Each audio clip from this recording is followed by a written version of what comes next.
But just a year later, you're invited to what is arguably, actually, in terms of metric, is the largest podcast in the world. Joe Rogan, someone you were watching on TV. How was that transition? I mean, just a year later. It must be a freak event. How did you feel at that time? Bring us back to that specific moment where you got an email or phone call or... Yeah, it was absolutely amazing. I think we got a clip from that episode. So let's play it, and then I'll talk about that whole experience because it was absolutely mind-blowing. So here's me on Joe Rogan, episode 271. London Real is here. Strap the fuck in. We're fixing to get shit popping. The Joe Rogan Experience. Train by day, Joe Rogan podcast by night. All day. Gentlemen, welcome. Thank you. Good to be here, it's Joe. awesome to be So here. good to have you guys here. I saw you guys on YouTube a while back. I don't remember what I just say the gentlemen Brian and Nick from London Real. These guys are one of the coolest up and coming podcasts that I've had a chance to listen to, and really is fucking right up our alley. The thoughts that we put out there and the thoughts that we receive from other people. It's not this woo-woo thing. This is a real exchange of energy. It's real. I've been impressed by the power of a conversation. Like we get on the air once a week, and we have an hour conversation with someone who we think is important, and that's why we put them in the center of the screen. We want to feature these people to the world, whether it's Simon Powell with his psilocybin solution, or an MMA fighter or somebody, and it's like, check this dude out. But it's had a big effect on me. I mean, I've grown so much as a person this last year. Probably been the best year of my life, and this is like 10 years in financial markets and making money and doing this. But like this last year, I've changed the most. I freaking drank ayahuasca 2 years ago. I would have been the dude that glazes over when you talk about psychedelics. I'm like, oh, you're one of those fucks. Yeah. No, and now I'm doing it. The way to change the world is to let people know how you've changed, and then that just it branches out, it ripples, it has this massive sort of snowball effect, and it just grows. And if there's any way that we can improve our world, it's improving the way the other people around us see it and approach it. If anybody wants to start a podcast in any city around the world, if you got questions, you can email, message us, call us. We'll be happy to help. I'd love to see more of these things. You don't have to call it real. You can call it whatever the fuck you want. This whole thing might be a fucking dream within a dream within a dream. It might be a PlayStation 7 wrapped game, up right? in chocolate sauce and pumped into your veins through a pot cookie that Brian Redband handed you on your way out the door. London Real, bitches. Thanks, Joe, That's so what's much. up. Joe, thanks so much. So that whole experience with Joe Rogan was like the craziest thing that ever happened because our show was inspired by him, and we were broadcasting, and I thought maybe one day if Joe came to London for the UFC, he might come on the show. That's all. And then it was like a year in, a long year, where I was wondering like what we're doing, and then we saw a comment on YouTube from like Joe Rogan saying, cool video, and we're like, there's no way that's Joe.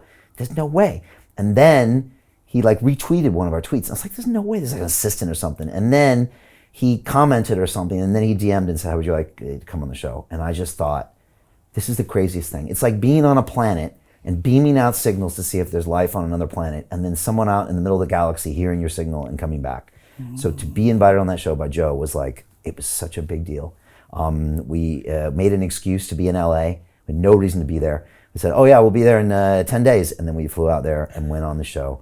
And it was such a huge honor. And Joe was amazing. He was a big deal for me back then. And he's continued to just trailblaze. And he is, like you said, it's the biggest show in the world right now. And our show was inspired by Joe in a huge way. Everything from the format to the open-ended piece to the fact that we don't edit, all that came from Joe. Fine, now I wear suits and we have this lighting, but like it's all there. So it was a massive honor, such an incredible experience. And again, without that, would we have survived the next few years? I don't know.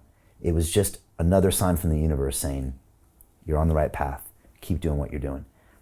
Also, I remember leaving to go to LA the night before, and I thought to myself, when you get done with Joe, you have to come back to London and keep delivering and doing shows. This isn't going to make you.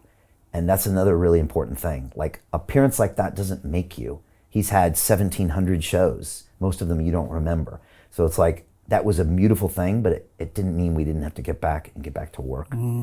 So yeah, again, it's hard to believe that was a year because it felt like it took years until that recognition, but that was a really big deal. And again, it just gave me a little fuel to just keep going. Yeah. That was a really big deal. And if I can quote you, Brian, you said something like, I was inspired by the power of conversation.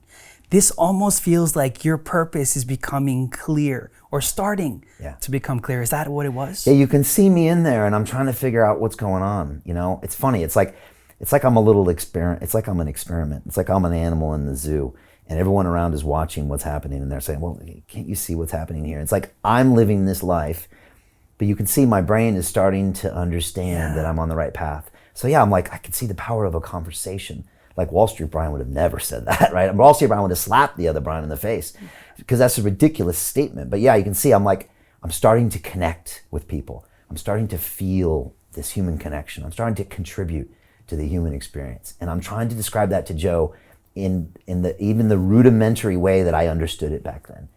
And again, this goes counterintuitive to everything I taught my whole life. At MIT, when you're an engineer, there's physics, there's equations. On Wall Street, there's P&L, there's money. You either win or you lose. With London Real, it's all about like feelings. You know, this is what I was used to. So I was just going with these feelings, you know. And every year I would look in the mirror and say, are you going to keep doing London Real? You're not making any money. Nobody's watching this show. Nobody cares. And the guests, most of them say no. And every year I would look at myself and say, but you're a better person. You've got better friends. You're happier. So we're going to do one more year. And this is the conversation I would literally have with myself every year for the first 3 years, because it was hard times. There was, a few lights at the end of the tunnel, but there was no logic in what I was doing. It was pure feeling, which again isn't normal for me. So yeah, but thank God I trusted it. It was pulling me. So I'd say to anybody who's watching this now, if something's pulling you, try to explore that, is what I would say, even if it doesn't make logical sense. Sometimes we're too much in our heads these days in this world. It's too cerebral, and I've had a lot of guests that talk about that too. Sometimes you have to feel it. That's what Bruce Lee said, right? In the movie Enter the Dragon, he's teaching the students and he says, tell me what it was about that. I said, I think. And he said, he hits him in the head. He says, don't think. Yeah, don't think. Feel. Yeah. Bruce Lee dropping science. He's right. Don't think. Feel. So much of our life now is it's logic. It's above this space, but everything is out there. It should be pulling you somewhere. So I was starting to understand then. I'm still understanding that now, but it's more clear now.